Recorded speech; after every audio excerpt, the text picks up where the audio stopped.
For males in the animal kingdom, attracting a female isn't always easy. Animals have developed many weird and wonderful mating rituals, but not all are romantic. For animals, sex simply means spreading your genes as far and wide as possible. However, just because mating rituals and sex are a means to an end, that doesn't mean it's an uncomplicated process.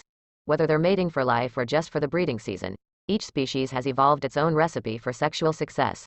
From bravura courtship performances that require their own stage to impersonating the opposite sex, the courtship and mating rituals of these animals will astonish you.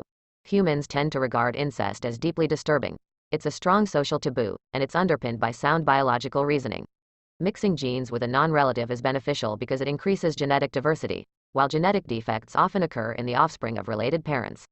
We'd expect to see the same attitude extend to animals, who may lack a social distaste for incest but are, in the end, subject to the same biological pressures to produce the fittest offspring, which we assume means breeding with an unrelated mate. But our recent study has called this assumption into question. We reviewed 40 years of scholarship on animal mate selection, and found that animals don't tend to differentiate between relatives and non-relatives when choosing a mate. This may seem surprising or unsettling, but evolutionary theorists have pointed out for decades that inbreeding is not always bad, and that in some cases, for instance where mate choice is limited, it might even be beneficial. Selecting a mate. Animals account for a variety of factors when choosing a mate. One of them is their degree of relatedness, but animals are also interested in the resources the partner can provide, and whether they carry desirable genes. Choosing an unrelated mate is attractive, seeing as it increases the genetic diversity of the resultant offspring. Mating with a relative, on the other hand, increases the likelihood that parents will pass rare genetic diseases to their offspring. This happens because half of the offspring's genes come from each parent. Usually, if a parent carries a gene for a rare genetic disease, the other parent will carry the healthy version of that gene, which is then expressed in their offspring. But when parents are related, there's a higher chance that both parents will carry the same unhealthy genes, which the offspring must then inherit. Read more. How animal genes go into battle to dominate their offspring. So there are strong reasons for animals to avoid mating with a relative, but are there any situations where inbreeding might actually be beneficial?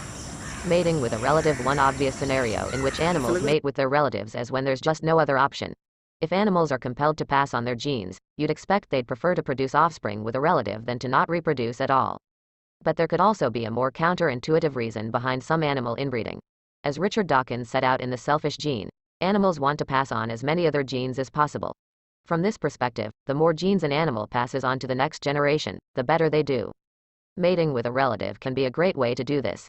Because so many genes are shared between relatives, a higher proportion of both of their genes will be passed on to the next generation if they do mate, a win for their genetic legacy. Animals who avoid inbreeding also have to expend energy to do so, including when they learn how to distinguish relatives from unrelated individuals.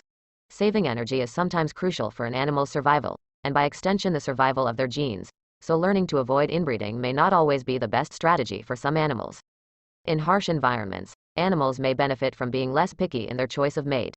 Hung-Chung Chi, Shutterstock measuring inbreeding. Theoretical scientists have used mathematical modeling to predict how animals should behave in different scenarios, weighing up the costs and benefits of their actions.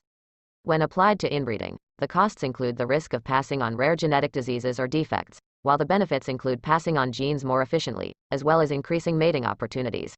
Even when accounting for other factors such as habitats and population size, the models have concluded that tolerating inbreeding is the most successful strategy for animals to employ.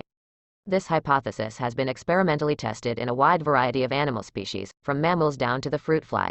In these experiments, animals are given the option to mate with a relative or an unrelated individual, with researchers looking out for a trend or bias.